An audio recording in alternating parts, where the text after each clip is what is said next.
How's it going, everyone? This is Astro here again, and welcome back to another Splatoon weapon analysis video. Today's video is going to be all about the Krak-On Splat Roller. So let's get started by taking a look at this weapon's typing, stats, and version history.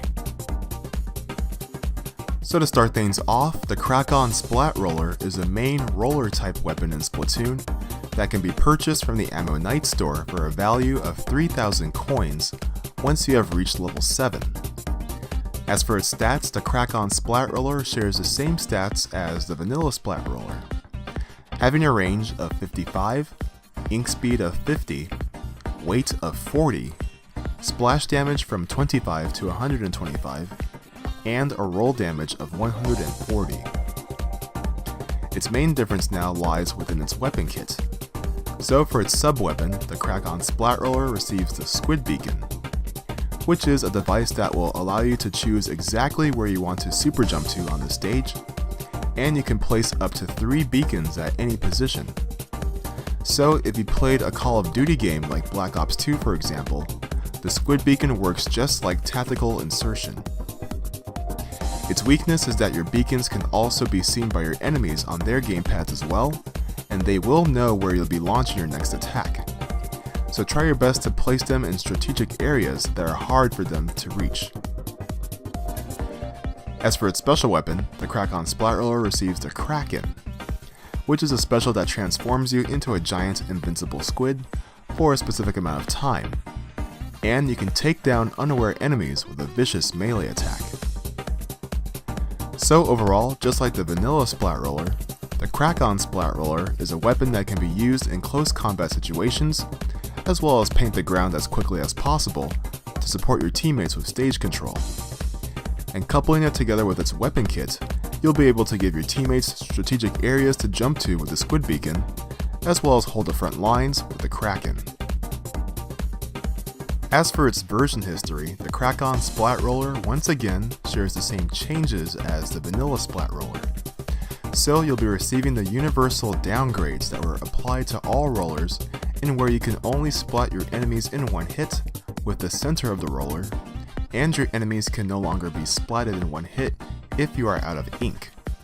So practice aiming with the center of the roller to score those one-hit splats as frequently as possible, and consider using an ink efficiency ability to ensure that you have ink in the tank at all times. Also, with the introduction of Special Depletion, the Krak-On Splat Roller was placed in the medium category, so you'll be losing up to 60% of your special meter in the event you get splatted. As for the Kraken, it received several downgrades throughout the game's history. It can be pushed around like a pinball when you're hit by enemy fire, the amount of turf that's needed to be inked for charging the special gauge has been increased, the time needed to continue attacking after using the Kraken has been increased as well, the hitbox has been increased to allow your enemies to push you away easier, and the knockback effect has been increased when you're hit from above or below.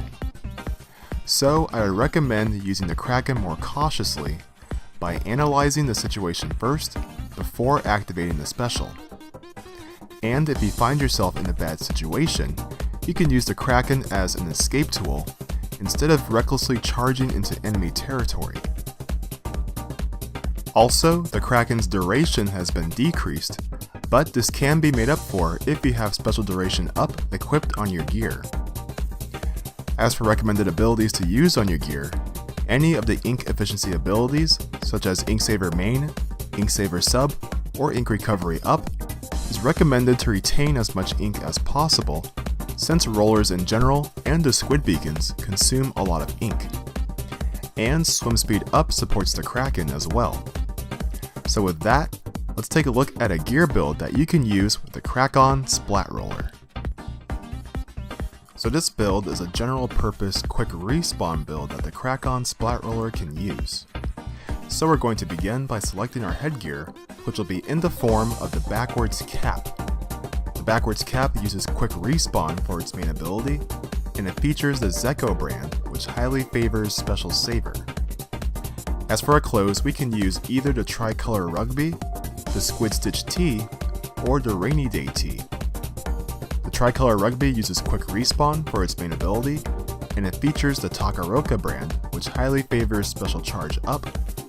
The Squid Stitch T uses swim speed up for its main ability, and it features the Scallop brand, which highly favors quick respawn.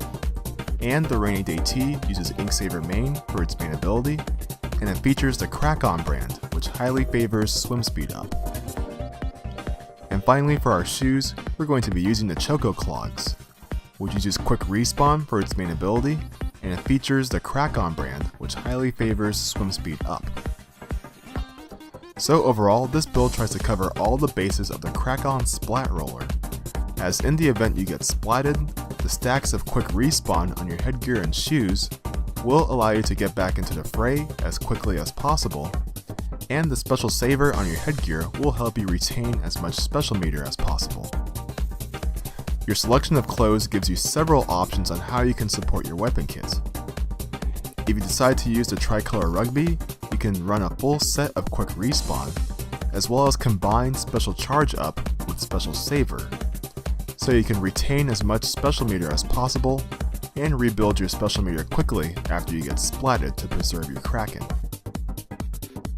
If you decide to use the Squid Stitch T, you can also run a full quick respawn set, as well as stack swim speed up to make your Kraken a little bit faster, reposition yourself in the event that things get crazy, and swim straight for your enemies when you're on the offensive. And finally, if you decide to use the Rainy Day T, since Squid Beacons use 90% of your ink tank, you can use the Ink Saver main to retain as much ink as possible after using one of them, and you can once again stack swim speed up to support your Kraken and repositioning. So in my opinion, these are all good options that you can use to maintain the weapon and its kit, and you can mix and match to figure out the best combination that works for your playstyle. But anyways everyone, that's the end of this video, so I'd like to thank you all for watching my analysis on the Krak-On Splat Roller. I hope you found all of this information useful. If you did, be sure to give this video a thumbs up, as well as sound off your thoughts on this weapon in the comment section below. Also, if there's something that you think I forgot to mention in this presentation, feel free to include that in the comments as well. And if you're new to the channel and you like what you see, subscribe for more videos in the future, as well as ring the notification bell to know when I upload new videos. So until next time, this is Astro blasting off, and as always, take care, stay fresh, and I hope you all have a great day.